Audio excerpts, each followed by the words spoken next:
Welcome to the Zinger podcast, where we look back at the year 2010, the AFL Redraftables. A very, very strange time for the AFL. Its final year of 16 clubs, the expansion into Gold Coast, which personally I've never quite liked and still don't like till today. I will be joined by my two co-hosts, Josh Kaplan and Dr. David Blusztein, to dissect not just the best 15 players of this draft period, and as we redraft, but we're going to look back at some of those trades, some of those expansion picks that Gold Coast took, and see where the AFL may have gone wrong. But don't need to hear from me. Let's pass it over to Josh and David. How are you guys today? Good evening. Good evening, gentlemen. Two kings again. King Blusztein, King Shafir. What a pleasure to be with you. Absolutely. So, Josh, I'll pass this question over to you. Again, Shaf, just let me say, Dave, you listened to yesterday's pod. I did. A pleasure. Unbelievable pod. A lot of great banter to come out of it. Yep. First bit of banter I thought was Phil's fascination with Paul Hazelby, and that's something that we're all in furious agreement about. He loves Paul Hazelby. Yep. He was a beautiful plaer, Paul Hazelby. Yep. I think would have had him higher in my draft. Did he warrant staying home at Saturday night? I do worry about everyone's safety back home in Melbourne. Not from the coronavirus, but from John O'Brien punching their teeth in, because he was seriously low on that list. I know. Really? I could not believe. I thought that they were having Koch was having a bit of a lend. Like the time we went to visit David Babel, and we're all ordering, the normal chicken focaccia standard lunch, and Koch gets this green jelly.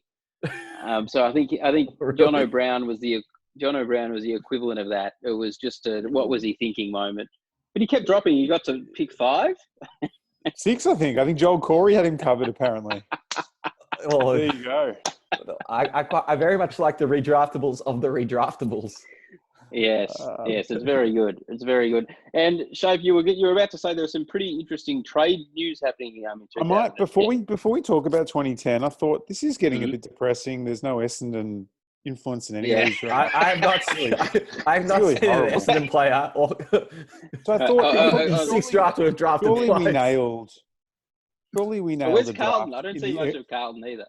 Surely we nailed the draft in the early 90s to lead to the 1993 Baby Bombers. Yes, but that was like under 19s era. Yeah, they all came through the under 19s. So I think Wanganeen and Bird were drafted in 89 and 90, and that was about it. So Dave, me and you have been terrible. Me and you have been on opposite sides of the Dodoro conversation. And I really think drafts like this really make me go, I don't reckon Dodoro is much good. I think he's got good enough to just keep his job, but I don't think he's been building a good list for us. It doesn't really make sense to be the guy in charge of trading recruiting and still be an expert in drafting recruiting. Surely they're completely different skill sets. Yeah. And maybe he's got, a strength in one area. I mean, he's brought in every recruit we could hope for. They've never actually come to that much in terms of on-field success as a team. Maybe he's just the guy you wheel out at trade week and leave it at that, because he seems to do a good enough job at that. And I think by the end of this month, we might be in line for a promotion. What do you think, Bones? I think so. I think, maybe not with my Jonathan Brown. Tell me a bit more, Bones, about 2010's trade period, if you wouldn't mind. So, firstly, I've got to say, I think the AFL completely muffed it when it came to how they wanted to do the draft compensation with Gold Coast and GWS. Rather than having, I think they gave each club 2 different sets. Firstly, I think each club got 1, 2, 3, 5, 7, 9, 11, 13, 15, 17, and 19 or something like that. Mm-hmm. And then GWS got the following the second year. The difference is GWS got 2 extra benefits. One is that they got to pick a handful, I think it was like half a dozen or a dozen, the best 17-year-olds out of this draft, which is your Jeremy Camerons, your Toby Greens. There was a handful of others. I think one of them could have even been like, not Caniglio, but there was definitely a few others that went on to be great players that GWS basically extracted from this draft a year early, which is ridiculous. And number 2 is they also got to do that the trading of the picks to allow Melbourne to get Jesse Hogan, Gold Coast to get Jack Martin, Brad Crouch. Remember how like teams were allowed to trade with GWS to get the first 2 picks of the following draft. Why were they allowed to do that and not Gold Coast? So they've completely muffed that from that point of view. But so where did Jesse Hogan come in? Was he this draft or the year after? He's 2 after, but he's not technically part of the draft. He's like a supplementary draft that GWS are allowed to trade for. So where did was he? How did they pick him though? That's what I don't understand. Where did he come? He's like before the draft. Him and what's the guy that went from Gold Coast to Hawthorn? The good-looking guy. Amira. He was also so there was Amira, Crouch, Jesse Martin, and Hogan. 4 picks over 2 years. GWS are allowed to basically get 2 top 10 picks for both of them. So you're saying Gold Coast suffered, but maybe GWS benefited. Is that what you're saying? Yes, but I think they both muffed it. So, like, I'm not saying NBA is perfect. The last time NBA had an expansion team, it was the Charlotte Bobcats, now known as the back to the Charlotte Hornets. Now, what they did with that was they didn't let the club have 100% salary cap in the first year. Not even the first 2 years, not even the first 3 years. And why is that important? Because like, it's just completely ridiculous that a team that's expansion can just poach players and this and that, and they have a free, and people are joining for the wrong reasons because you're offering them $1 million, $2 million, everything like that. And so it really backfired. Like, you got players that probably didn't want to play for Gold Coast, like Campbell Brown, Nathan Bach, Nathan Cracker, even Gary Ablett. They don't really want to be there. They're just, getting a lot of cash to do so. And I think this draft will show. A few of their drafted players will appear on all our lists, but I don't know if none of them are still at the club. So yeah, so certainly not in my top 15. That's point 1, and point 2 is like, if you're banking before you get on to point 2, yeah. But point 1, you can't have 2 clubs paying 50, 60, 70% of the salary cap for 2 years, because then like, they were already getting decimated every week by 100 points in their first couple of years. It would have been even worse, wouldn't it? Yes, but I think look who GWS took besides the stars. They took the Luke Powers, the Chad Corns, the Dean Brogans, people who probably didn't get paid $600,000 to go to GWS. But they probably got paid a little bit just to continue their careers. Like, GWS nailed that from that point of view. But where the AFL completely muffed up on part 2 is, why are you just giving Gold Coast this one particular draft? What if it's a bad draft class, which it turned out to be significantly worse than the next year's draft class? Like, like, rather than just giving them 10 picks in 1 year, why don't you give them 3 picks in 1 year, 3 picks the next year, 3 picks the next year? And then at least you can stagger it a little bit so you can get top-end talent 3 consecutive years, not get 15 kids in one go. It's such a fair system at the moment. And it's so difficult to get back to the top for so many teams. There was a lot of chance for Gold Coast to fail. Like, it was just as likely for them to fail as for them to not. In fact, it was probably way more likely that they would fail. And probably the bigger issue is, once they did fail, how are they ever going to recover quickly? And I just feel now they're just stuck in a rut where you draft a player, he's there for 2 or 3 years, but there's no benefit to that, because the better they are, the quicker they're out. But I mean, is the Gold Coast even a market to be in? Like, you've been there probably recently in the last 5 years. It's not much of a city. It's kind of like a holiday destination. Like, it's not I think they're expanding. They've got businesses there now, to be fair. Probably. But Dave's a former chess champion of the Gold Coast, so he'll be able to fill us in. I think Dave was actually lobbying for the Gold Coast Suns in the early 90s. So I think I was there. I think I laid the seed back in 1992, 93. Yeah. But we've seen it before. We've seen Brisbane come through and succeed. We've seen Sydney come through and succeed. I think they're stuck in a very fair system where some smart teams have worked out how to rot this system, and it's just too easy to pluck the Gold Coast best young players away, and they really had to be good early, and I think they failed that, and it's a hard ask now. I'm going to go out on a limb here, Dave, and say Gold Coast will not ever make the finals before they are disbanded or relocated. Really? Yeah. Wow. Wow. Did you hear Well, that, I think audience? Our entire I know. audience. You can hold Yeah. Shafir to that big Yeah, hot I'll take. show it to account. Well, there's 20 of us. I think 20 of us watched last week. So let's see if we can get up to 23 or 24. But Shay, you might be onto I do have something. direct The truth is- conversations with the CEO of Gold Coast. Yeah, well, dating let's back hope to the that our Tom Lynch friend- draft trade. Let's be I honest. thought it was the president. The pick 1 and 2 from the most recent draft, I mean, they're probably the most likely hope to get a group of young talent together and say, let's do this. I mean, Yeah. and if Probably. that fails, One I quick agree, thing- Bones. They're probably done. You're probably right, but particularly now because the finances are so stretched at AFL clubs, they've had to stand down pretty much all their employees.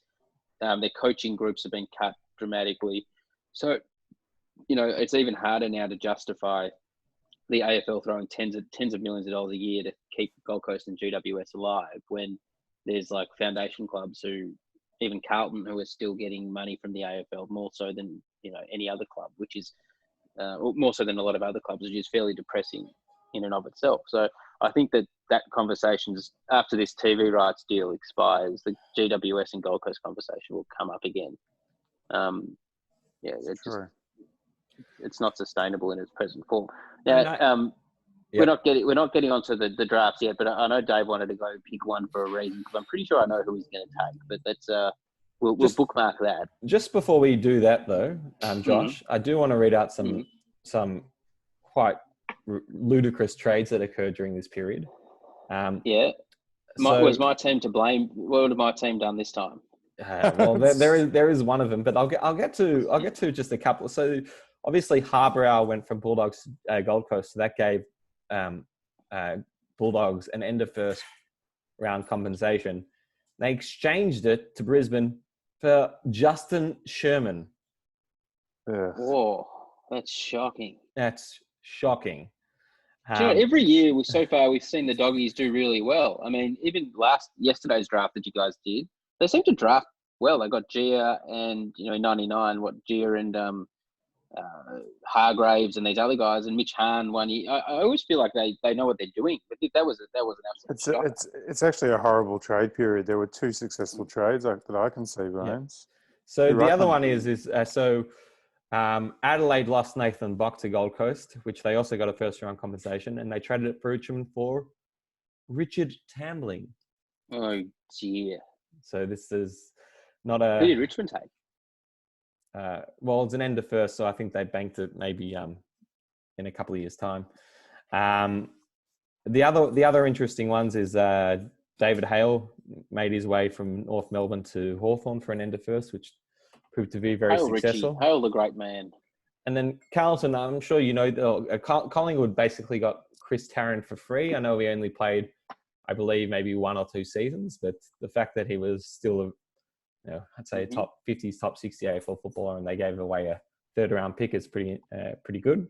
But then I'm sorry to mention this, Josh, but Carlton gave away Sean Greig for Andrew Collins. Yep. No way. And Sam Jacobs for, a decent draft compensation in 34 and 67, but neither of those picks amounted to anything. I'm sure, I was going to say, I'm sure we turned both of those into diamonds, given our drafting history. So I'm glad, fill us up with draft picks. That's how, give them funny, to the masters. though, like 34 and 67, you try and give it some sort of value, and then you look at Jacobs and you say, was that fair, unfair? And 34 could be Nat Fyfe, 34 could be Joe Bloggs, and Well, it was Patrick McCarthy and Andrew McInnes. It's such a lottery. One thing we did okay though was getting Jeremy Laidler. He was pretty good, and then we flicked him off to Sydney. Yeah. A few years afterwards, but Laidler was a pretty serviceable player. Yeah. Him and what's the guy that kicked 4 goals for you in the elimination final? Duggan? Nick Duigan. Duigan. I feel like there were just these 2 diamonds in the rough that Carlton found. The physio, wasn't he? Yeah. He was a physio. Yeah. Should we give a plug to Platinum again, or? Yeah. Are we sponsored by Platinum? I was hoping that we might get some legal sponsorship from a. Oh yes. From a local legal firm. Yes, well, Marshalls and Dent lawyers are very happy to sponsor this episode in conjunction with Platinum Physio. Yes. And If you ever need to sue a physiotherapist. Yes, and the University of San Francisco is also our joint sponsor. Is that it, Dave? Is that the hospital? I'm glad you got it wrong because for legal reasons, we Yeah. better not mention them. Okay, yeah, it's not. One thing I don't understand: Rowan Buick and pick 5, 25, and 27. So there is That's a huge package. Well, yes, but don't understand no, that. it's not. The Jared Brennan's tied into that. So Okay. it's part of the Jared Brennan trade. So because Gold Coast had already poached Riscatelli from Brisbane, you're only allowed to poach one per player. They just did some backhand arrangement where they did this trade to release Jared Brennan.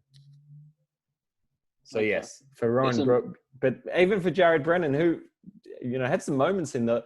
Okay, so quick trivia about Jared Brennan before we get into the draft. He was drafted at pick 3 at the end of 2002 by Brisbane.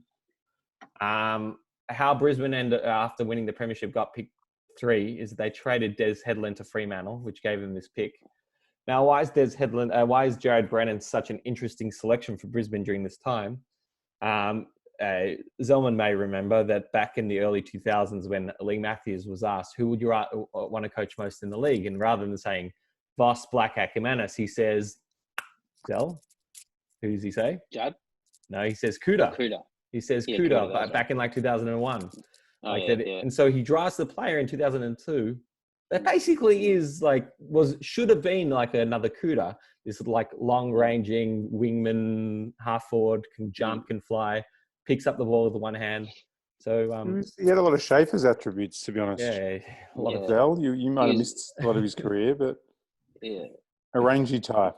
A rangy type. I missed a bit. I missed too much of Shape's career. I wish I could get that time back. Maybe during COVID we could binge on Shape's Ajax under 15. It's a very solid defensive backman. Not many attacking attributes. So let's get to the draft. He was a good player, Jared. But just interestingly, before we get to the draft, just very quickly looking at the retirement list as well. Some big names retired into the start of 2010. You've got Crode, Brett Kirk, Simon Goodwin, Tyson Edwards, Brett Burton, and then you scroll down and see Jason Akermanis. Poor old bloke. He doesn't even get in the note column on Wikipedia. There's no retirement. It just says sacked. Amazing. That's not very fair. He must have been in trouble. Oh, God. Sacked? Was he sacked? I don't remember him getting sacked. He was. He was halfway through the season. They called a coup. The leadership group of the Bulldogs after a few really good seasons from memory. Yeah. What a wizard. Amazing player. Boys, I've got pick 1 and I'm going to start with some trivia. Yep. Okay. Can you guess who took the fewest career games to be named in 4 AFL All-Australian teams? Jeremy McGovern. Well, you didn't draw that out very long, Jono. No, hold on. Any idea how many games? Well, I'm going to guess. Well, do you define how many games up until the end of round 22 last year? I don't know. I guess. When's All-Australian read out? Well, I mean, he played 125 Look at this games. list. If we count the top 8 backwards, your 4 All-Australians came at what game number basically? So Matthew Pavlich was 8th at 150, James Hird 149, Wayne Carey 145, Ben Cousins 144, Nathan Buckley 142, Peter Matera 140, Matthew Lloyd 125, Jeremy McGovern 124. He is my number 1 pick tonight in the draft. I wish I could have preempted that. I knew you were going to take him. I just knew you were going to take him. And look, I think there's 2, maybe 3 guys that you'd consider for the number 1 pick here. I think if you did, 100,000 at the MCG, who would they pick? I think Tom Lynch would be the most popular number 1 pick. Really? And I think that's fair enough. I think he's probably impressed me more than I expected at Richmond, particularly in the last 12 months. And Luke Parker was in the mix for me. I think there's something about Luke Parker's game that you got to love, but probably hasn't done it year in, year out like Jeremy McGovern. And, I truly believe Jeremy McGovern has an X factor to his game, where he can get 3 votes. He can win you a game whilst playing deep in the back line, and certainly, I'm trying to think. In the last 20 years, can you think of someone with better intercept marking skills? Not on the top of my head. I think in the post covered. I think in the post Sauce era, it's just him and Scarlett that are. I think the way he reads the game, and probably has been coached to a point where he's got a license to do this, and probably doesn't hurt that he's in a successful team with good players around him. But they play through him. Like he's their,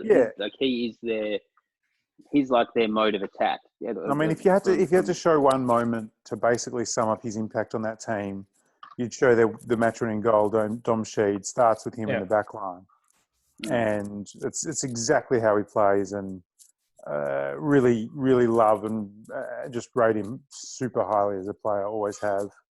In the last 4 years, do you think he's 5 years? Do you think he's ahead of Rance? Yes, I do think that. I agree, but I think I agree too. Rance probably has a few extra. I can't remember. McGovern probably didn't get a game his first 3 or 4 seasons. No, I think he's been drafted. This is his first official draft, but I think he bumbled around in the Rezzies for many years. So I think that would be the one knock against him. If you said Tom Lynch versus him, I'm sure Tom Lynch has played an extra probably 50 games to him. 30 games. So he's my pick 1, and yes, he is a defender. You got to draft defenders. Yeah, have to draft. No, I had him pick 1 as well. So did I. I think he's cut above. Wowee! Yeah, I'm surprised, but I love him. I love Jeremy McGovern.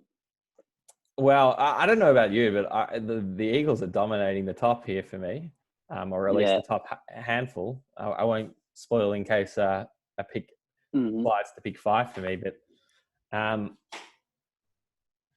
Dave, I'm not too sure about this Tom Lynch call. Okay. I think I'm just going to, he's very tough, but I think I'm going to go with Andrew Gaff. What?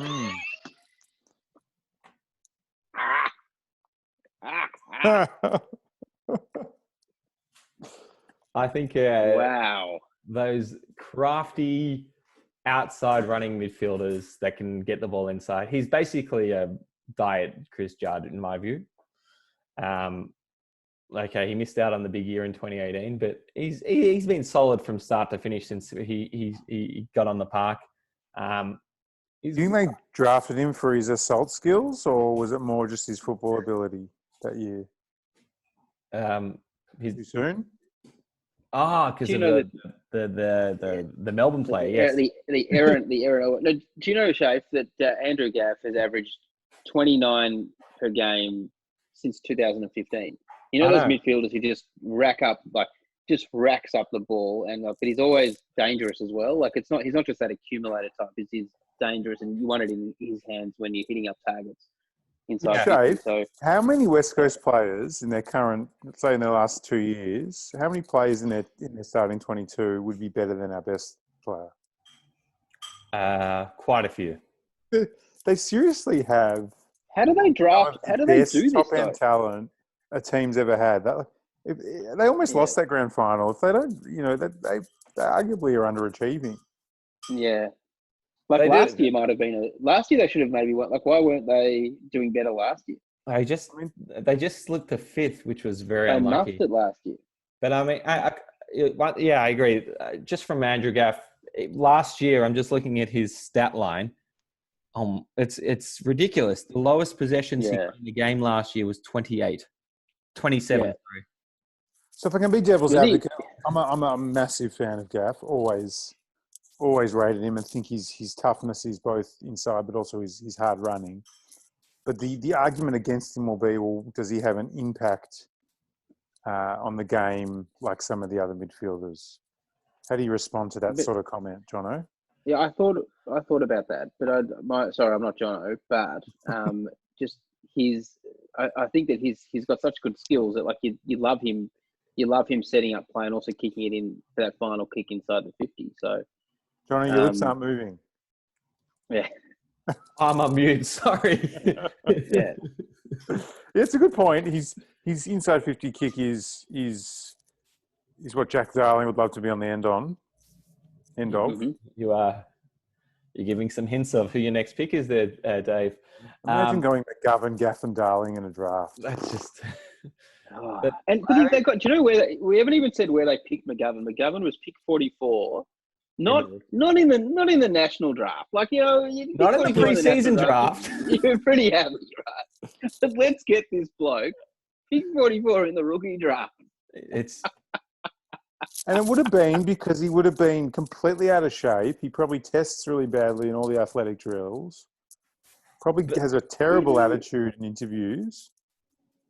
But he's cool. But Dave, watching The Last Dance, it just shows you if you can nurture the different characters, your Dennis Rodmans, your Jeremy McGoverns, you can unleash some unbelievable potential.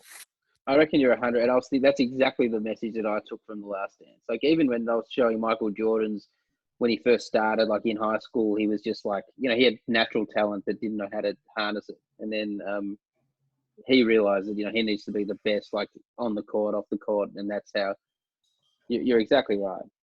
Amazing. I mean, think about it. Think about that comment there, Dave. Though the West Coast drafted him, they finished bottom that year.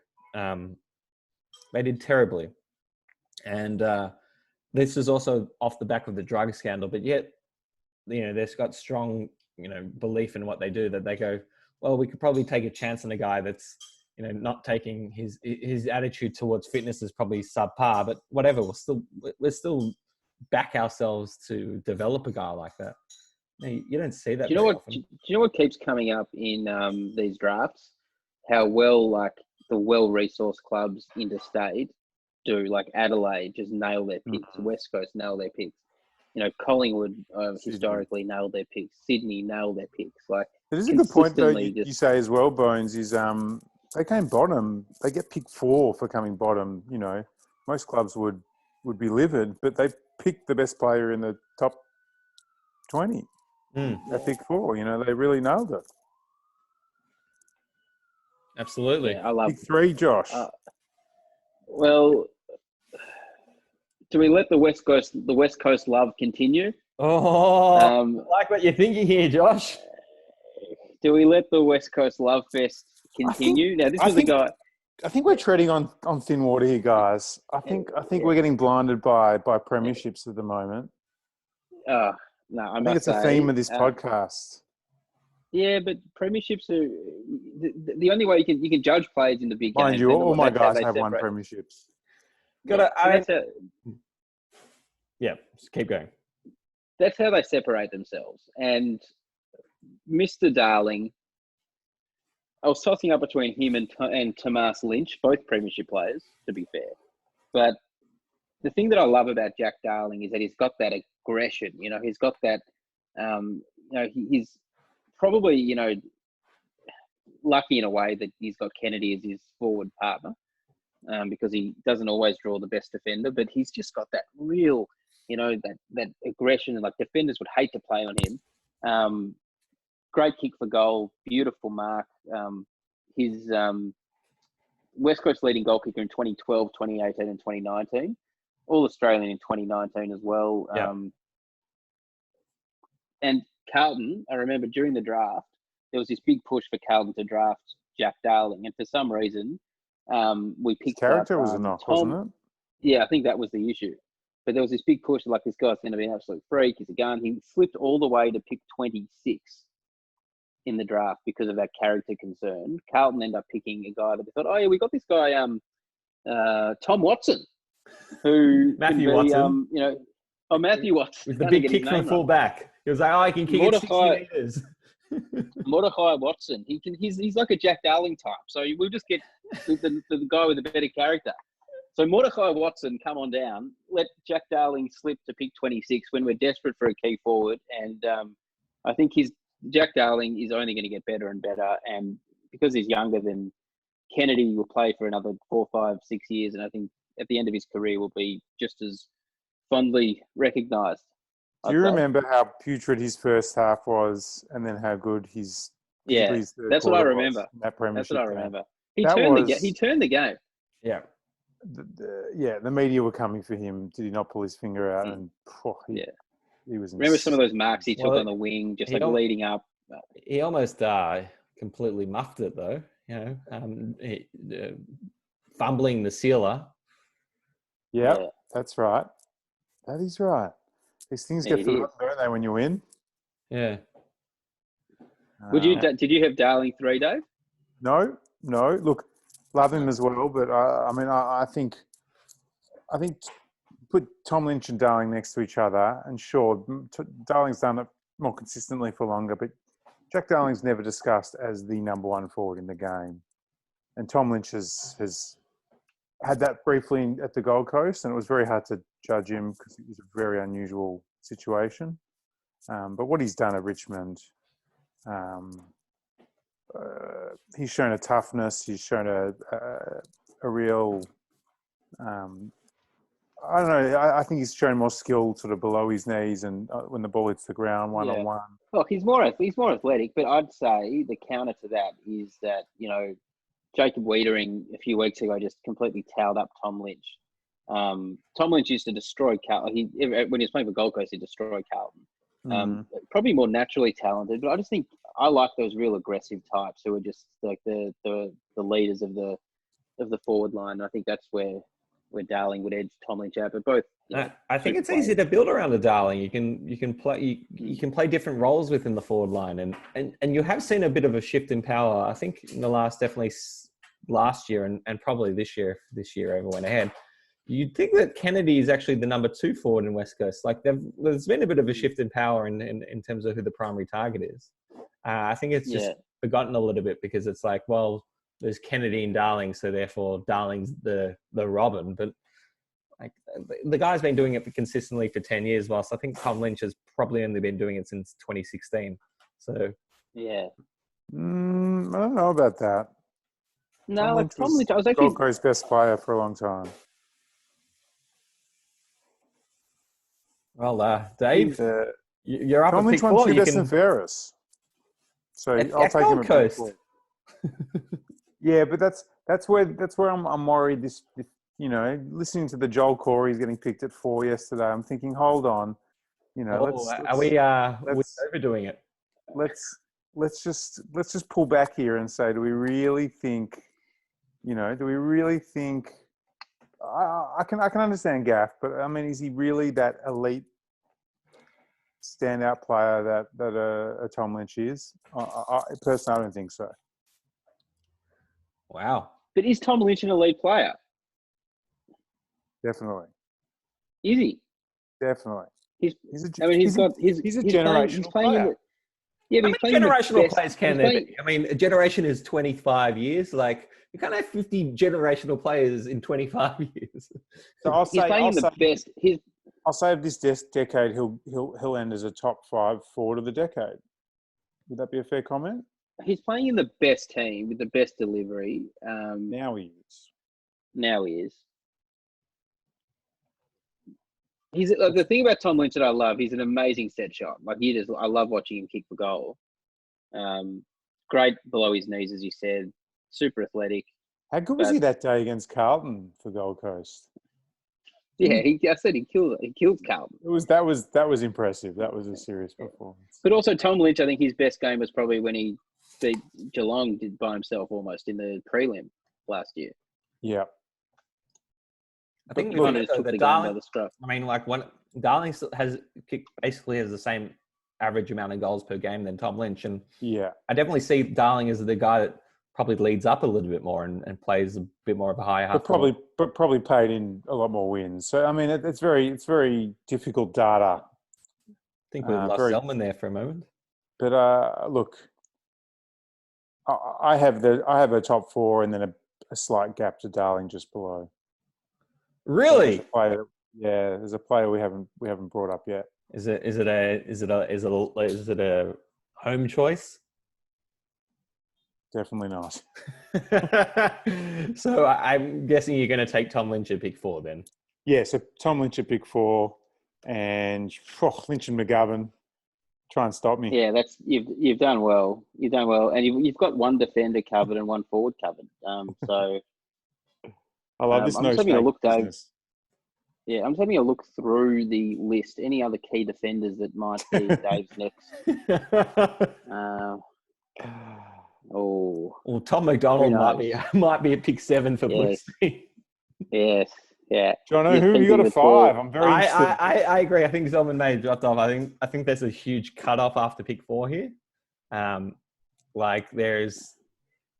It's just, I don't know. Like, I really don't like the next. Like, I gotta be honest. I think a lot of the players that come after this are a bit overrated. Yeah. Like, do you go with? I think there's one that stands above. Yeah, there's one that stands above who I love, and I was going to. Very good looking. Yeah. I get it, but has the guy's career aged that well? But that's just because he plays in that position. Like he's that, he's so tough and hard. And I think we better name him, Jono, because wait, the listeners. Are we talking about the same person? I think we're talking about different people. Oh my merry hat! I think I'm going to go. With Luke Parker. For sure. Yeah. So Luke Parker's an absolute jet. But is he? He's still, the one. Is he still? He's the one guy. He was always linked to Essendon. There was these like random rumors that were probably all rubbish. And Sydney got him. This is back on our on what we're saying before. Sydney picked Luke Parker up. Not pick 10, not pick 20, not pick 30. No, let's just wait. We'll wait till pick 40, and we'll take our now captain, premiership player, all Australian, sneaky good looking. Love it when he goes forward, takes a mark above his head. Let's just wait till pick 40. 9 picks after Essendon took Ariel Steinberg. Oh, goodness. How are you feeling about the Doro at the moment there, David? Jesus, that was hard to say. Yeah, I think I'm onto something. I think he can be a October specialist, but leave him out of the draft. Yeah, but to be fair to all the other clubs, I mean, everyone kind of passed on Lucas Parker. Yeah. There were some absolute spuds taken before him. Carlton, of course, we spoke about Mordecai Watson. Come on down, the big head with big kick. Am I missing something about Luke Parker, or am I just okay? In the 2012 final series. Sorry, I'm just looking this up right now. Maybe he was a substitute, and I'm not knowing these things. He played in 3 finals for a combined 7 possessions. Really? Yeah. He must have been a substitute in at least 2 of them. That's very odd. That's hard to believe. Maybe then their midwork they had. Maybe was Hanbury older than him? He was. He was in their. They lost the grand final to Hawthorn. 14, wasn't it? Yeah, 14. That was probably his best season from memory. Yeah. But he's also had 2 kind of subdued grand finals, so only 20 possessions and 19 possessions in 14 and 16. But he's pretty much gone. He's pretty much gone 25 and a goal a game for the last 6-7 years. Yeah, but and also, putting aside those few games that you mentioned, I reckon most big games you'd see that he's in Sydney's best. Him and Kennedy. Yeah. He's recently sold his Maroubra apartment.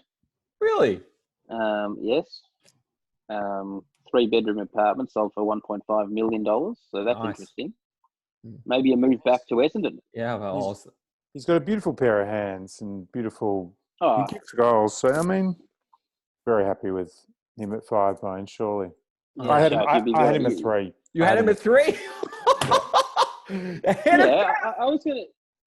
I've got Parker ahead of Gaff, Joe.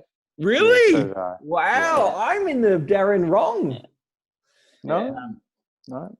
Wow. But it's funny because last pod we were saying that, and look, I don't think we can compare him to like a Cunnington versus a Mitch Duncan type of, with the Gaff versus Parker. Mm. So I think Parker does a bit more than Cunnington.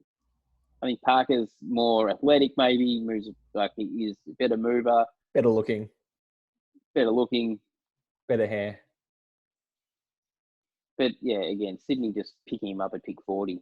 It's embarrassing.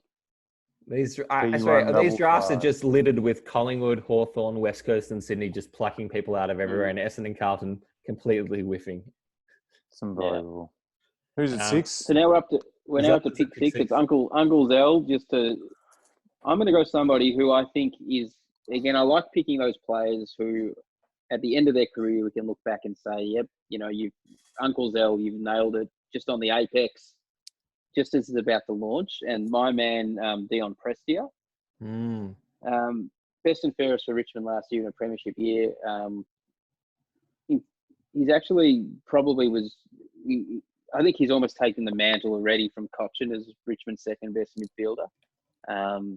Put him right in the guts, and great mover, really skillful, super player. Last year's possessions were, I think he led Richmond in possessions. So he's built his fitness base up. I actually saw him when I was in the Gold Coast at the start of the year riding his bike, looking very trim. Dion waved at him, had no idea who I was, but I've got the watch on Dion, like the old watch Kerr. I think he's just going to take his game to another level this year and next year and the year after, because he's just in the right system now, right coaches. He believes in his game, and he's just going to get better and better. I completely agree with the system comment. I really wonder if he was at some other clubs, would he be anywhere near as good as he is? And obviously Richmond are a very good team, but beyond that, I reckon you plot him in Essendon's midfield and he's just an average footballer. Yeah. I just feel there's something that's the system, mate. That really suits him, like you said. Well, if you look at if you look at the overall career averages, he's above average in a number of categories, like disposals, kicks, handles, but that doesn't really tell the full tale. Clearances, he had 4.6 a game last year, which I think's again above average, but I just think he's getting better and better. And you're right, Dave. It's that age-old question: system versus natural talent. I think he's still incredibly talented, and now he's got that belief. So I've got no problems taking him there. I had him at 6 as well, so I think it's a wise pick. Yeah. How do you feel, Dave? I mean, like, you've been somewhat critical of Adam Treloar, in Collingwood, and thinking he might just be an accumulator. How do you compare the two? Look, I think Treloar's the more talented player. I think when you watch Treloar, and similar to Dylan Shield, you got to look at their disposal efficiency at the end of every game, and that's basically the difference between them being best on ground and not. Whereas I think a Prestia is different. I think he won't get the big numbers. He won't probably break the lines the same way, but he'll be a lot more impactful with his possessions on a more consistent basis. But I don't know, he's the sort of player. I don't know. I watch him and I don't know what it is about him. But then by the end of the game, you feel he's been one of the best on ground without really putting your finger on why. Do you think a lot of the difficulties in analysing players versus players these days is that the game's so homogenised that there's a rhythm to the game now? It's just so overcoached and overworked that it's much harder to find and separate the better players from each other. And maybe he's the guy that grabs ball, takes 3 steps, kicks it 50 metres, and and that is, what works in a good side like Richmond. And I'd certainly rather his 20 touches than Dyson Heppel's 30 touches.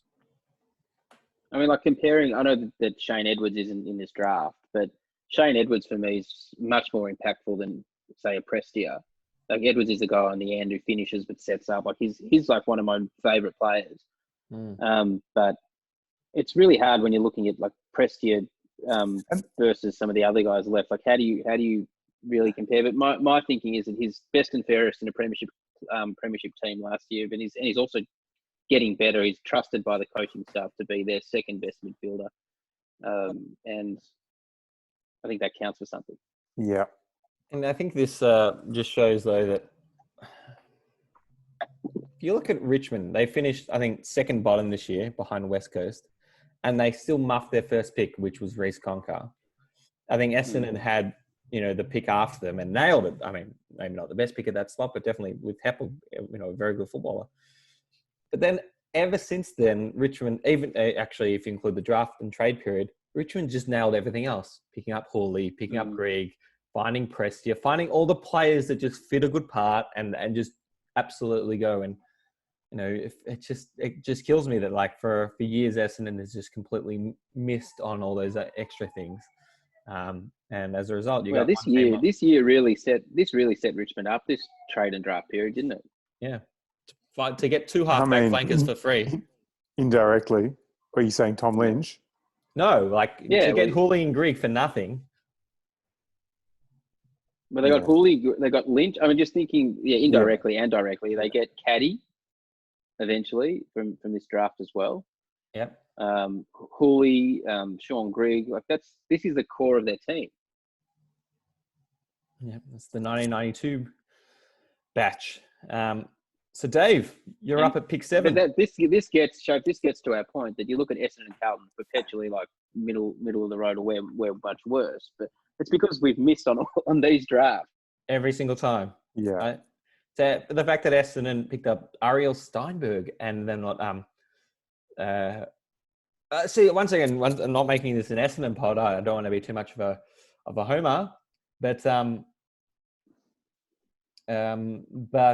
Essendon rejected a trade for Bahar Hawley, which was Richmond's third round pick, because they wanted a second round pick. And Richmond said, we're giving you the third. And they said, no, you're going to have to risk picking him up in the draft.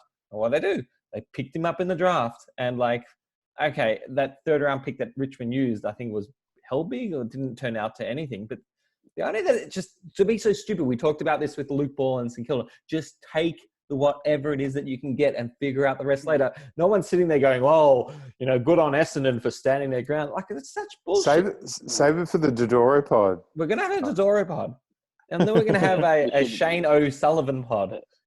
And then the sauce pod. I know you're waiting for that, Shane. That's the big one. We need the sauce pod's a big one. Maybe it should be a 5-part series. We'll do it. From here in the draft. Sauce's final draft. Yeah. I think from here in the draft, there'd be a lot of variation. I think you got a lot of players that have played big roles in premierships, big roles in all Australian years. Yeah. And I think you could probably argue a bunch of them around this pick, but I think over a long period of time, and I'm not using premierships as the argument, but I think Isaac Smith has performed at the elite level for longer than the rest below him. I think it's important in these drafts to think about what position is he playing, and is there anyone that plays that position better than him, or at his level. And I think as a pure wingman, breaking the lines, meters gained, penetration, he was as good as it got in those early 2010s. So I have him at 7. Oh, you're not going to get any debate from me. Yeah. And I think that these are a special affinity to his first name, Dave. That yep, spelt the same. Looks the same. Name my middle name after Isaac. Yeah. They just knew he was going to be big. Yeah, absolutely. Where was he taken? He was also He was a mature age draft pick. He was Hawthorn's first pick at pick 15 or 19. Pick 19. But he was an older. He wasn't an 18-year-old. He was a player that kind of came from the sky, and it was considered a bit of a reach pick on draft night. So he was 21, turning 22 on draft night, but it was probably touted as a second or third round pick. But Hawthorn, being the geniuses they are, they say, well, it comes back to the Lewis Jetta pick that we talked about. Like, if you think a guy is going to make an immediate impact and he's going to be good and he's going to play for 10 years, pick the guy up. Like, stop taking risks on an 18-year-old that, probably 50-50 chance of becoming nothing, when you can get a 21-year-old who's, he doesn't have those extra 3 years. So I'm just thinking, at the time, Hawthorn are where on the ladder? They lost the elimination final to Fremantle this year. So, and they look like they're maybe not as good as they thought they are. Well, Like, are they stocking up for a big premiership tilt again straight away, or did they pinch a premiership? I'm trying to remember. well, the David and Gary Blusztein theory at the time was that Hawthorn will never get close again. Is that they pinched a flag and that they'll never make a prelim again. This was a very common conversation I had with the Bluesteins going to the I don't football remember window. that conversation. It's another example of trying to remembering my life better than me. Yeah. Maybe I that don't remember they were that. right. I mean, but theory. there's Isaac Smith, there's Puopolo here. I think we talked about Luke Bruce recently. It's just it's incredible. So they just found that they go, all right, we know what the core of our team is. It's Hodge, it's Mitchell, it's Buddy, it's Ruff. And it's like, all right, well, let's plug in some players around them. And then they find all these, the Liam Shields, the Strattons of the world. So Stratton, Dave, does that excite you?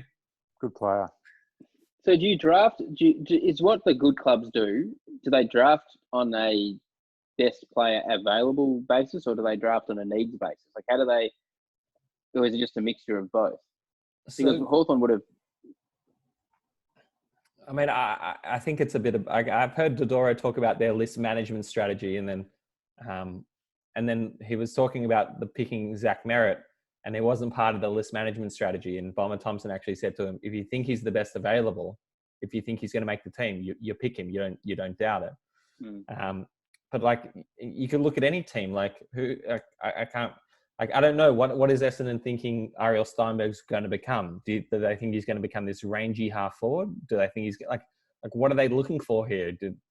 It's hard to know what the team looked like. I know that they probably pigeonholed Hurley at full forward and probably trying to find it, and Gumbleton at centre half forward or something like that. But like, what they think Steinberg was going to become, like, it's just The truth is there's probably other factors. You probably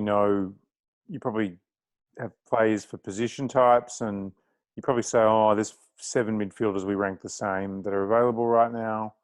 There's one running winger, Isaac Smith, and then that drops off. We'll take him and we'll take a punt on one of the 7 mids later.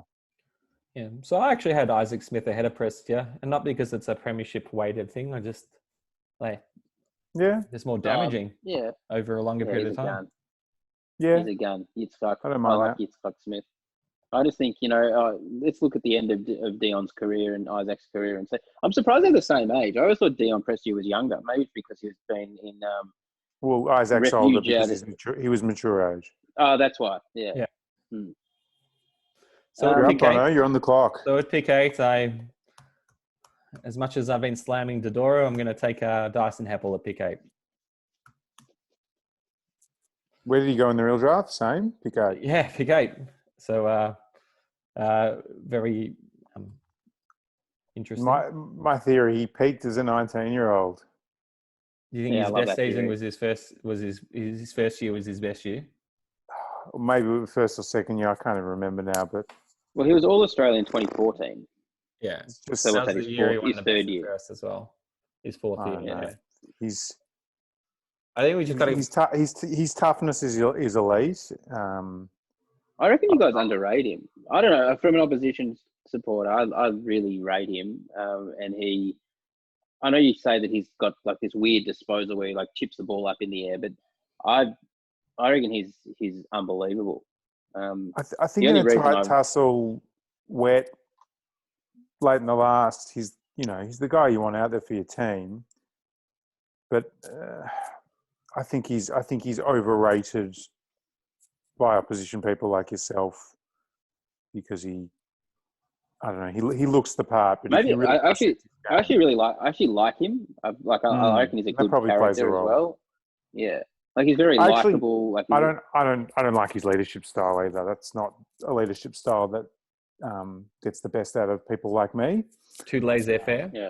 Yeah, he's a very modern day leader, but I really think on the field we lack a lot of aggressive leadership, and I think it sets a slightly weak tone. It's a bit like the Mark Murphy mold, isn't it? That type of like passive leader almost. Yeah. I think he's best suited to playing down back. I mean, I don't know what our team looks like without him in the guts. So I guess Essendon midfield are just, I don't know. I think if you have, your Sada McKenna and, you got your Hurleys and your hookers, I think we just need that, I don't know, that little balance act down back. I know that Gleason mold we have sort of, but he'd probably get exposed one-on-one as well. Maybe. Putting accolades and system aside, if you stand him next to Scott Pendlebury purely on talent alone, if they're coming out as 18-year-olds, you wouldn't really be able to separate them. No, they're of a similar style, but his first few years, he's always considered that best player under 21 in the competition, but he just didn't. Yeah. The fact it's. I mean, he should really be number 2 in this draft behind McGovern if he just if he keeps developing his career. But I think he's had a tough road. He's had a tough road. It's tough. Think about it. These 3 years of his career have pretty much been wiped off. Yeah. And then you've had, he's got this injury now. He's getting to the tail end of his career. I am worried about this injury. I think it'll be more serious than it's made out.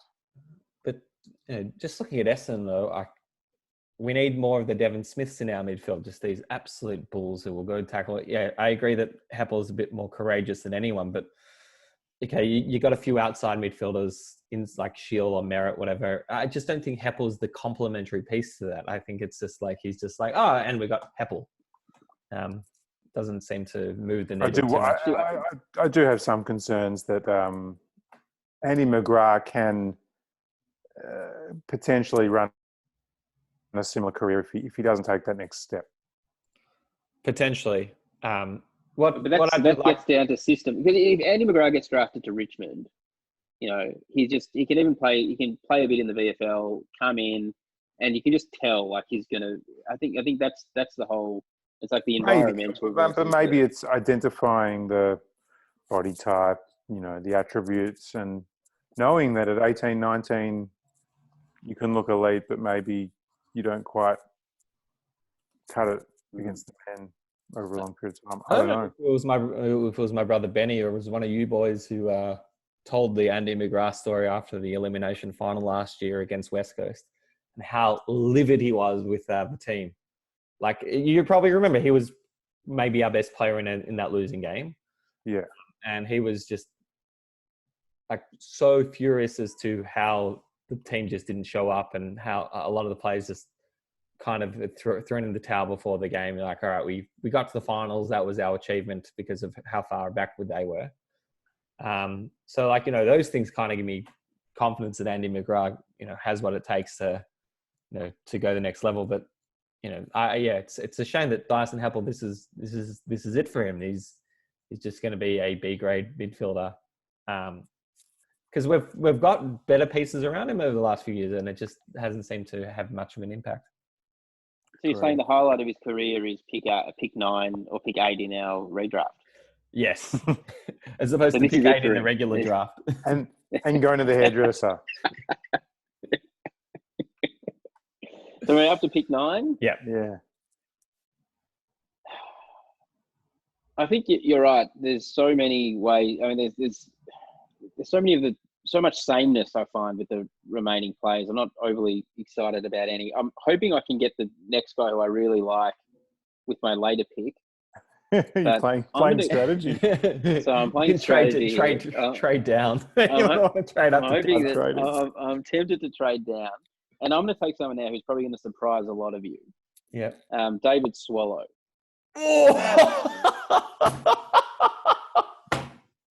That's amazing. I got to cut to commercial to compose myself. David Swallow. Guess how many disposals he had last year? He's not on my list. He wasn't on my short list. 30. Guess how many disposals David Hamelech Swallow had last year? I'm going to look this up, but I'm going to average. He's going to say he averaged 22 a game. 509 disposals. Wow. What does that mean, Josh? What's the best part of his game? Tell me the best part of his game. Hold on, that's still only 23 pluses a game. Hold on. The best part about David Swallow's game is tough. He's a leader. He's very good looking. He's not Andrew. You know that. They're different. No, he's not Andrew. I know they're different. he's been through absolute hell, and he still shows up every week. The truth is, you can't. The problem is his career's been so interrupted by injuries that it's very hard to get a gauge on him. But I'm looking forward, and I know that when this podcast is reviewed, when we do a redraftables in 5 years' time, you're going to say, how did Uncle Zell manage to get David Swallow a pick 9 in the redraft? He's actually only going to get better now. He's still 27 years old. So, elite, but he's going to, this year, I think he's about to launch. I've been saying that for a while. But at one point last year, I think his body's failed him. It sounds like he's got some chronic issues. His body's fucked him. But can I say something? Last year, he went head-to-head with Patricia Cripps, I think, in both our games, and probably took the, I'd say it wasn't clear that Cripps was better on the day in either situation. I reckon he's a gun. He's just so under the radar. No one in the Gold Coast cares. He's never on Main Street where you can see what he does, but he's all right. Well, there's a lot of all Australians, premiership players, Norm Smith medalists. So Zell, I like your analysis. It's you do have also pick 12 and pick 15, and I'm pretty confident. Yeah. You could have taken him at either of those. Well, hold on. You never know. I never know because I'm still worried. I'm just thinking. I've got Lewis Jetta just ringing in my ear. That's true. Yeah. From last. But just watch, gents. 27 years old, David Swallow. He's in his prime now. It's an interesting time in the draft. Let's have a look. Let's have a look at the end of this year. That's all I'm saying. 2020, I reckon COVID might be good for Swallow. Yeah, I agree. I agree. In Gold Coast, it's a little bit warmer. It's the heat kills the virus. He's going to be on Main Street later this year. I'm just disappointed. I could have probably got him a pick 15. Now that you've said that. No, look, I thought he'd be higher in both of your lists. Look, I've got to be honest. I'd probably take Ellard ahead of him, to be honest. I think you guys need to watch more Gold Coast. The Gold Coast Essendon game was he can't argue with that. Maybe once. No, this year. We played Fremantle. He's actually very good, David Swallow. Yeah. Just listen how disappointing this is, though. Gold Coast's first 3 picks: Swallow, Bennell, Sam Day. Come on, it's just That's just. But we'll never know. Is Dion Prestia a better player than David Swallow? Well, I say yes because I took Prestia. Yes. But, again, no, Prestia showed a lot more early than. I don't know if Swallow's ever had a particularly good stretch of games. I don't know. No, he's been hampered, but I'm thinking let's project. Okay. And when this is put into the annals of YouTube history, when we get above our 20 views, we can turn back and say, and just look at that specimen as well. Some big statements from my colleagues tonight. I really need to lift my game. Yeah, being very conservative in key position players, Dave. Yeah, but that's I need a midfielder. Yeah, I'm actually gonna. But the next 3 I'm tossing up with are all on the defensive side. Look, I think at this point I'm going to ring Mr. Jeremy Howe and say, Jeremy, would you like to come on to my team? And how did you select him? What do you think, Charlie? I'm joking. Charlie, do you like Jeremy Howe? He's a beautiful player. I think he's really come into his own at Collingwood and become a very influential player in what was a really undermanned and undersized backline. He really showed he could play tall, he could play small, he could play third man. Very tough. And I think teams put a lot of time into a guy like him. I think they do. I think he's a gun. He can really interrupt a game of football. Similar to McGovern. I mean, not as good, but, similar, position on the ground. You can tell he's good because when he was injured last year for part of the year, wasn't he? I think for some chunks of the year, How was out. And you're right. And it really impacted them. Hey, cutie. She agrees. She's a big Howe fan. Beautiful. Uh, And Bones, who would you now- follow that with? Look, this pick genuinely hurts me, only because it's another Dodoro complete muffed situation. The fact that he had this player and gave him away for free when he didn't have to. He could have literally signed him to the team and promoted him to seniors, and that's Josh Jenkins. Really? Oh, wow. Yeah. Wow. I thought you were Josh going to say Michael Jenkins? Hibbert. Yeah, I thought you were talking about Hibbert too. No. I thought you were about Mordecai Hibbert. Wow. I think Josh Jenkins in the 2010s is one of the very few unique footballers out there that played an amazing key position role and legitimately was a ruckman. I don't know how many other footballers were there like that in the last 10 years. His last season or season and a half kind of created a little bit, but I think most teams in the last 10 years were crying out for this type of player, with the guy that was still going to kick you 2 to 3 goals a game, play the backup ruckman role, and play up the ground and be athletic at the same time. He was dominant. What do you like about his game though? Like that's what I think we forget that Adelaide forward line was talked about as the perfect forward line in the history of the game. Like it was highly rated for a 1 or 2 year period. They really had a beautiful mix. What is it? Was he elite? Was it the lead up? Did he contested marking? Do you remember lead up? Better, pretty accurate kick for goal. Could play multiple roles within the forward line. Look, if we look at all the teams down the bottom, none of them have this type of player ever. I mean, ironically, it's the type of player Essendon was crying out for to pair with a Joe Danaher or to pair with a Cremeri or whatever. As Carlton's coming up, imagine if Carlton had this guy with the Jared Waite or whoever, or Favola. Like, imagine to have this guy like, all right, well, we no longer need to think about our ruck situation because we just play ruckman and he's our number 2. And, he's the guy that you can lead up to the wing and give you an outlet kick as you're coming out of the back line. Is the counter to Jenkins the fact that his career hasn't really aged very well?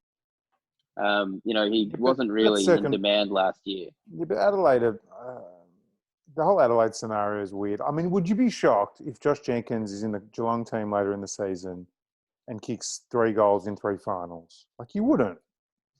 No, I probably wouldn't, to be fair. But I would not rate him this highly in this draft. But Dodoro stuffed it. I completely agree. We chased a guy like him for years after that, and we had him in our hands. Yeah.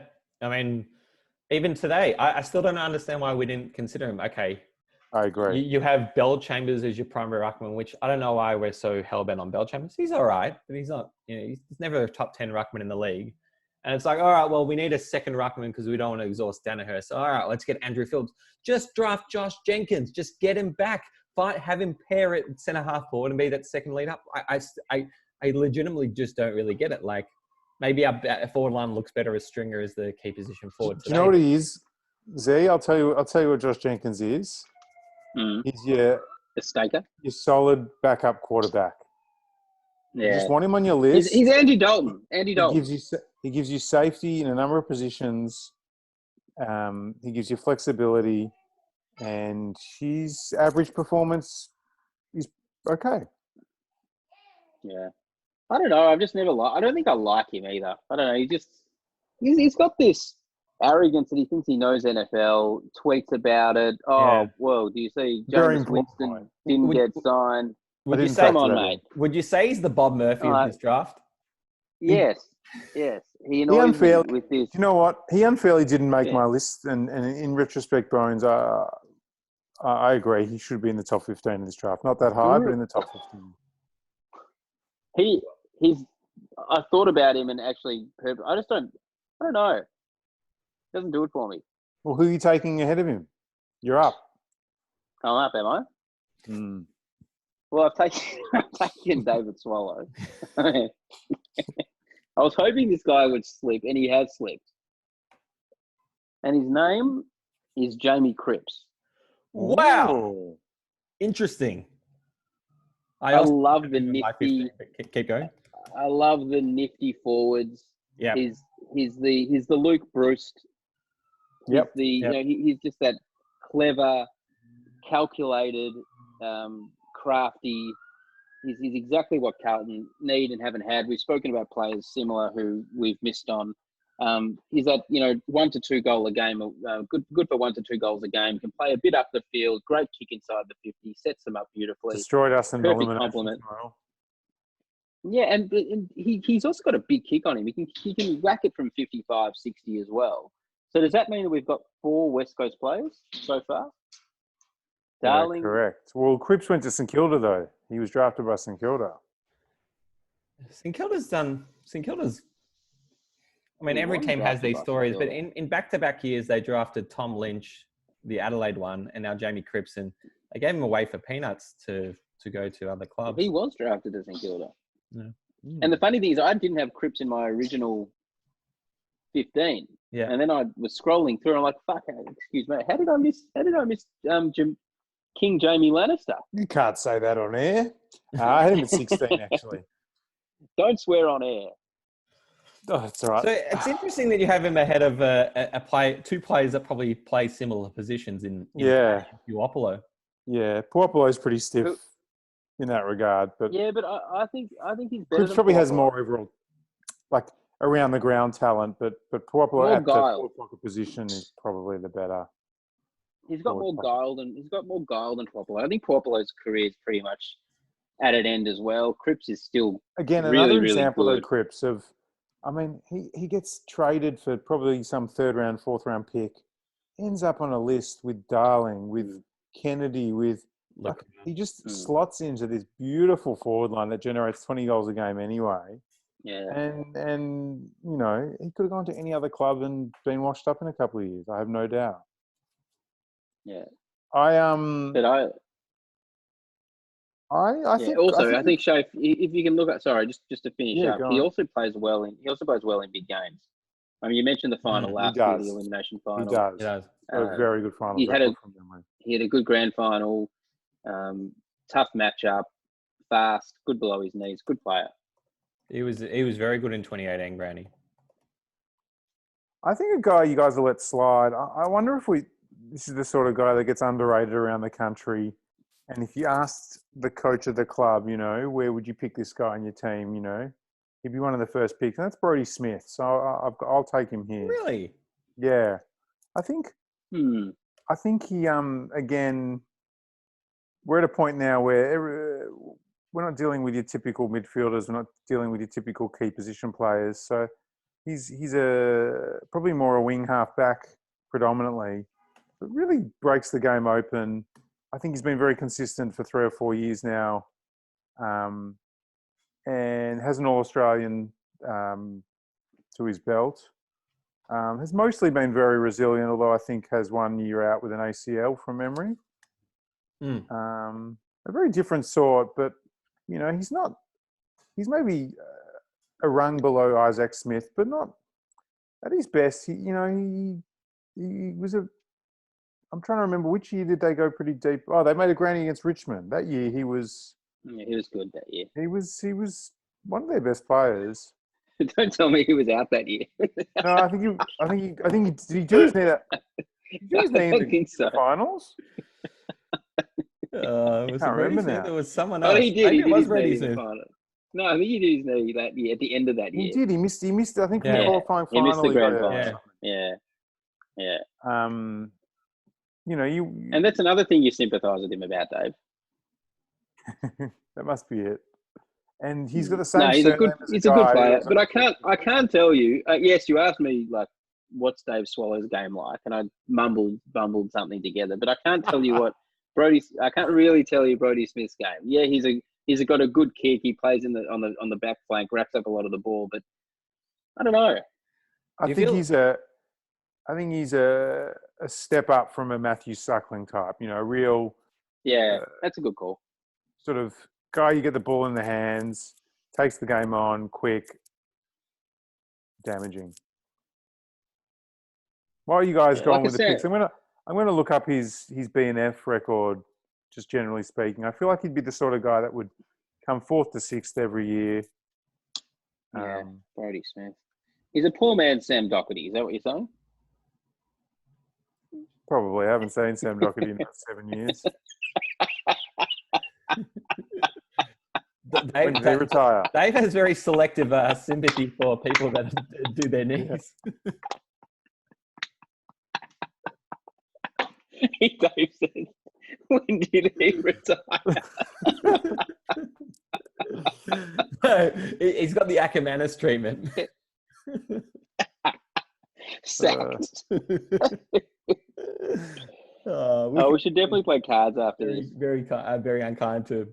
So in my final selection, and if you want to scrap this because he wasn't... Is this pick 13 or 14? 14, so you can go after me. But once again, you're allowed to scrap this because technically he'd been drafted. This is his second time being drafted. But I'm going to go with a Richmond halfback flanker in Baha Houli. Nah, he's not. He's not. No, you can't do that, Joe. Not in the mix. Okay, he's not in. Sorry, he's not in the mix. Then I'm going to go with Tom Liberatore. Wow. Really? I didn't have Thomas. Nah, neither. Yeah. Is he that much better than Mitch Wallace? Yeah. Yeah. Is he good still, Tom Liberatore? I thought he retired too. Well, I mean, it's either him or Jonas Johansson for me. Well, yeah, I'm going to jump on Johannesson. I've got a couple above them. I had Johannesson at pick 7, believe it or not. And then I thought, well, look, I know if you had him at pick 7, why did you have David Swallow? Pick 2. I said, this is my concern because I was waiting tactically. I thought you guys were going to be big Swallow fans and big Crips fans. I thought, oh, look, maybe I could just get Johannesson at 15. And it ends up I've got him. Johannesson for me, we've skipped past Shape's pick. Oh, wait, hold on. I'm reneging. Sorry, I thought that he was taken because of the conversation. I'm going to go with Paul Puopolo. Yeah, that's better.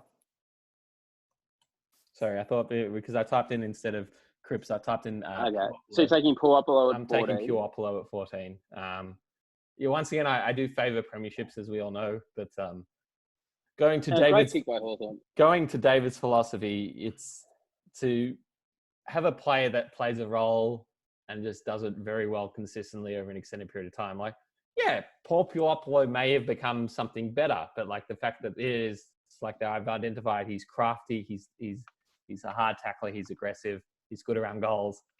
Put him next to Bruce, put him next to Gunston, Buddy, and Roughhead, and you got yourself a very good footballer. So, and do you know what Hawthorn said in the 2010 draft? They were sitting around. They said, "Oh, you know what?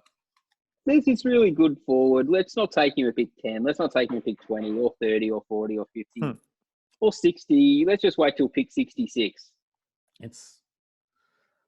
How does it happen time and time again?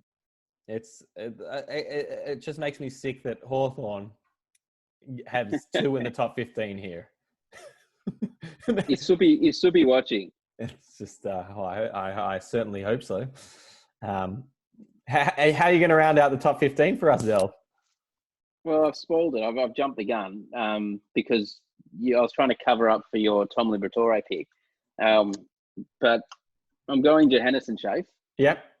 And I was saying before, 405 metres gained is his average, which is just...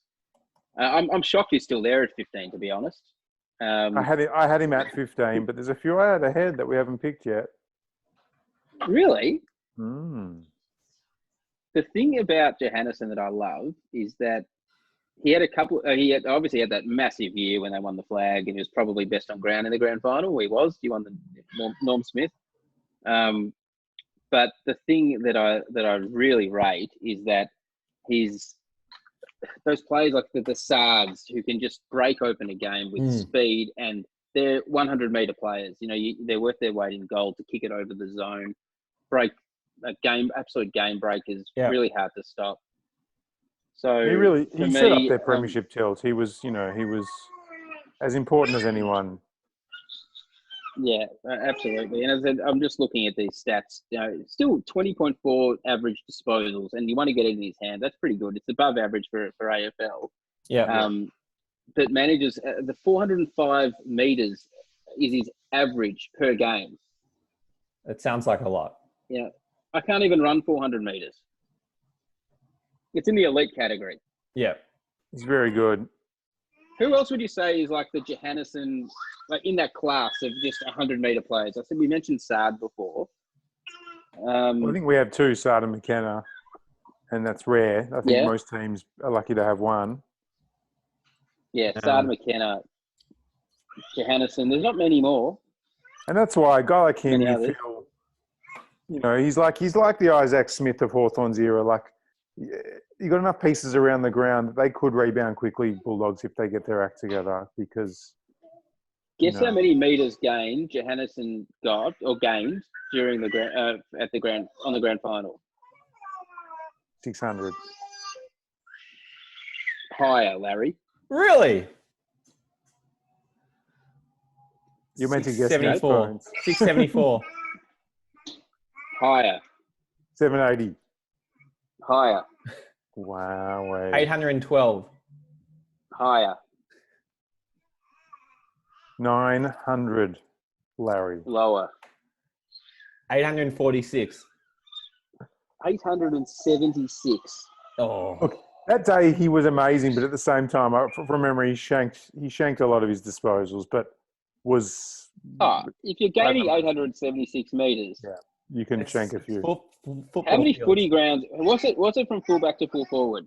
About 170 meters, I think. So it's about 6. 6 football grounds from one player. I think some honourable mentions needed. I think both Tom McDonald and Michael Hibberd have in single seasons shown they are elite footballers but haven't applied it over an extended period of time. I had Hibberd. I would have picked both in my top 15.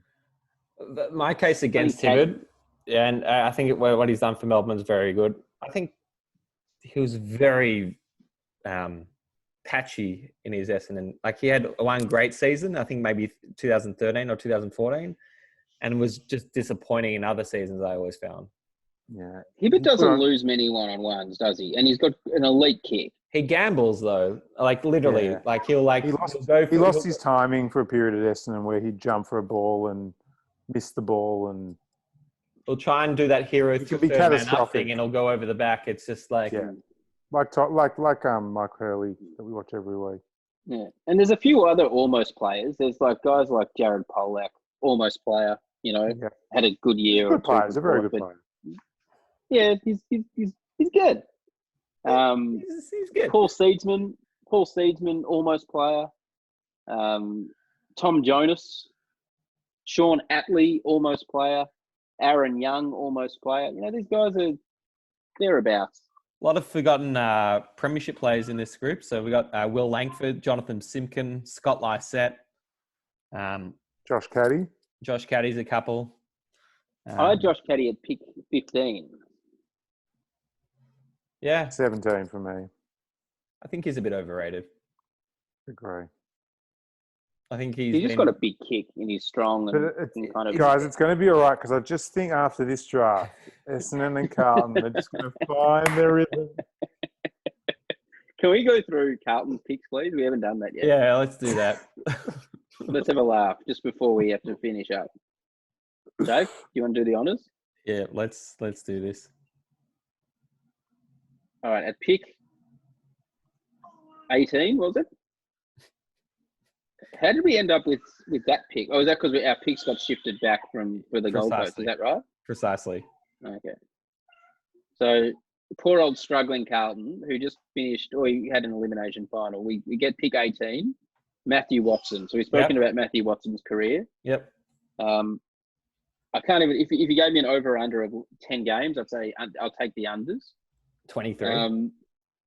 23. Interesting. Yep. Then our next pick was Patrick McCarthy at pick 34. Would you say he's the great McCarthy?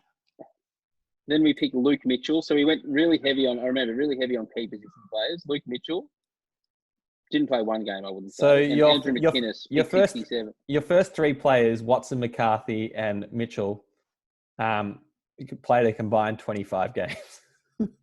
That is just pathetic. And then, funnily enough, we still seem like towards the back end. It's when Nick Digan we picked up, pick 70. Yep. He was. I mean, he had that one. He had a moment. That famous game. Had a more than a moment. Like he beat Richmond almost by himself. Yeah, exactly. Then is Jeff Garlett pick 85 promoted rookie? Rookie elevation for this draft, rookie elevation. But he's had a pretty good career. Jeffrey. Yeah. We mentioned David Ellard.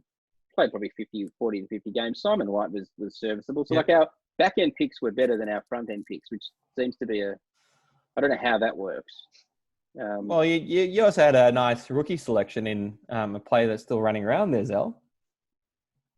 Edward Curnow. Edward Curnow.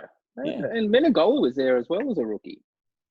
I don't see him there. Well, I think Yeah. what we have to do, Bones, is send this to the channel and tag David Swallow as soon as you can, because he'd be stoked to hear. Jason Johannesson, I know I was talking about him rated before. Jason Johannesson, pick 39 in the rookie draft. Well, This is my big takeaway from the 99. I just you look at the 99 draft and where the players were picked. All the top end talent was picked really early on. There's very little towards the back end of the draft and almost zero in the rookie. If you start to look at drafts here, the rookie draft is littered with 150, 200 game players. Like, I just don't know if AFL recruiters are actually any better at doing their job now than they were 20 years ago. They're not. To 99, they nailed it. I mean, how good was that draft? Having said that, Bones, we're getting a pretty spot on every draft, so maybe we're better than them. How funny, the drafts that we've done, besides 2001, our last two have been absolute howlers. Oh, it's been absolute. Westhoff. Matthew, what's the port forward? You're thinking of Justin. Matthew different. Westhoff is his. Justin. Mordecai Westhoff. He was taken. Yeah. With 3% of battery left, I think I'm going to say that was fantastic, fellas. Have a lovely day. Dave Robert Eddy picked 57 in the rookie draft. Grand finalist. No, that would have been after his grand finals. He would have been dropped and redrafted. So and so if we're doing best hair, worst hair, just before we finish, my worst hair nomination. My worst hair nomination. Heppel's best hair, worst hair is a gentleman taken pick 23 of the rookie draft, Josh Walker. Oh, great selection. Terrible. What is he thinking? Well, then he's gone the old possum on his head, which has looked okay. Oh, I don't think it ever looks okay, if I'm being honest. We all know the truth. Gents, we'll love you and leave you. Well done. Just remember to draft offenders. Well done. Well done, King Smug. Subscribe and tune into next week's AFL Redraftables on the Zinger podcast. And we'll love you and leave you right after this. Bye.